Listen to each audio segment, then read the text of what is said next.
Bom dia, boa tarde, boa noite, tudo bem com você? Tive também de novo no pedaço. Eu tenho aqui em minhas mãos uma questão sobre guerras guaraníticas. Tive também, onde é que eu vejo esse assunto? Bom, pessoal, esse assunto geralmente você vê lá quando está estudando os chamados tratados de limites. Tratados de quê? De limites. Então, quando a gente está estudando esse assunto aqui, também isso fica em que capítulo? Geralmente ali no finalzinho da União Ibérica, quando você está estudando a União Ibérica, tá? Aí pós-União Ibérica, então nós teremos a assinatura de novos tratados de limites que vão substituir o de Tordesilhas, tá? Beleza? Então observe, ó, o conflito armado travado na segunda metade do século XVIII, ele ficou conhecido como Guerras Guaraníticas. Então vamos lá, vamos lembrar disso? Gente, então se liga, necessariamente vou ter que lembrar daquele famoso mapa, né? Daquele famoso mapa. Então o que acontece? Pela linha de Tordesilhas, o que é que nós aprendemos desde que entramos no colégio? É que, assinado no ano de 1494, olha, 6 anos antes de Cabral chegar no Brasil, todas as terras que tivessem desse limite para cá seriam de Portugal, e todas as terras desse limite para cá seriam de quem? Da Espanha. Certo? É assim que funciona. Muito bem. Então, todos esses territórios que hoje são nossos, eram espanhóis? Eram espanhóis. Eram espanhóis. Beleza? Muito bem.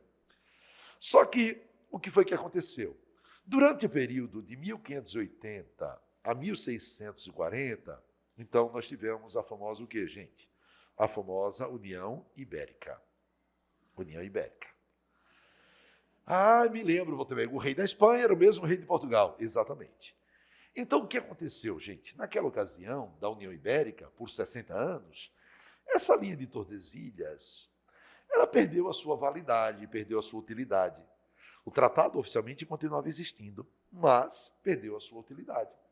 Se o rei da Espanha era o mesmo rei de Portugal, o rei de Portugal é o mesmo rei da Espanha, pronto. O que é que aconteceu? Nós, brasileiros, principalmente a partir de São Paulo, nós começamos a romper essa linha. Por que a partir de São Paulo? Por conta desses caras aqui, ó. Lembram deles? Os bandeirantes, por conta deles, os bandeirantes. Então, nós começamos a romper a linha de Tordesilhas. E aí, vamos capturar índios, né? Capturar índios, e acabamos fundando vilas e povoados em territórios que não eram nossos. Territórios que não eram nossos. E aí? Só que não foi só nessa direção do oeste. Nós, brasileiros, também partindo de São Paulo, marchamos em direção ao sul. Sério, sério, gente. E por incrível que pareça, sabe o Uruguai? Nós entramos pelo Uruguai adentro e acabamos fundando uma colônia bem na fronteira do território argentino. Aqui está a Argentina. Nós fundamos aqui uma colônia chamada de Sacramento. Sacramento. Essa colônia, ela fica praticamente bem de frente a Buenos Aires. Bem de frente a Buenos Aires. Caramba, como o brasileiro fez isso, invadindo a terra. Era uma terra de um rei só, mas aí, gente, o que foi que aconteceu? Em 1640, Portugal se separa da Espanha. Portugal volta a ter o seu próprio rei. Então, no ano de 1640, ocorre o quê? O fim da União Ibérica. Então, com o fim da União Ibérica, naturalmente, o que aconteceria? O Tratado de Tordesilhas voltaria a valer, já que Portugal agora tem um rei separado do rei da Espanha, um rei independente. E aí, o problema é, e essas terras que nós ocupamos, devolveríamos? Devolveríamos? Nós não queríamos devolver. Exatamente. Por isso, o governo de Portugal vai começar a botar pressão sobre a Espanha, e Portugal, para isso, contava até com o apoio da Inglaterra, vai botar pressão sobre a Espanha, para a Espanha reconhecer essas terras como sendo nossas. Tanto é que nós vamos assinar um primeiro tratado, que vai ser o Tratado de Lisboa, certo? E pelo Tratado de Lisboa, esse território aqui, Sacramento, esse Sacramento, pelo Tratado de Lisboa, Sacramento, já é reconhecido como sendo território português. Quando fica dentro de Buenos Aires, dentro não, ao lado de Buenos Aires, dentro do Uruguai. Dentro do Uruguai, que na época tinha o nome ainda de Cisplatina. E aí, rapaz, deu uma confusão desgraçada. Os argentinos não queriam os brasileiros por lá. Nós, brasileiros, estávamos incomodando. E então, ocorreram brigas entre brasileiros e argentinos, né? Até hoje a gente tem nossas rivalidades aí, nossas divergências. E aí, alguns anos depois, foi preciso assinar um outro tratado. Já o Tratado de quê? De Madrid, no ano de 1750. Vamos pegar, então, século XVIII. E pelo Tratado de Madrid, o que aconteceu? Pelo Tratado de Madrid, então, o que foi que Portugal fez? Portugal chegou e disse, ok, eu vou devolver esse território para a Espanha. Pelo Tratado de Madrid, isso. Mas Portugal exige que a Espanha nos dê todo esse território aqui. Eita peste! Nós trocamos esse pedacinho por tudo isso. Exatamente, senhores. Trocamos esse pedacinho aqui por tudo isso aqui. Caramba, vou ter que ir aí. Só que aí virou um problema, surgiu um outro problema. Por quê? Bem por aqui, gente, olha. Bem por aqui, na fronteira do Brasil, ali com o Paraguai, um pedacinho da Argentina, bem nesta região, nós temos missões jesuíticas. É a região dos chamados 7 povos das missões.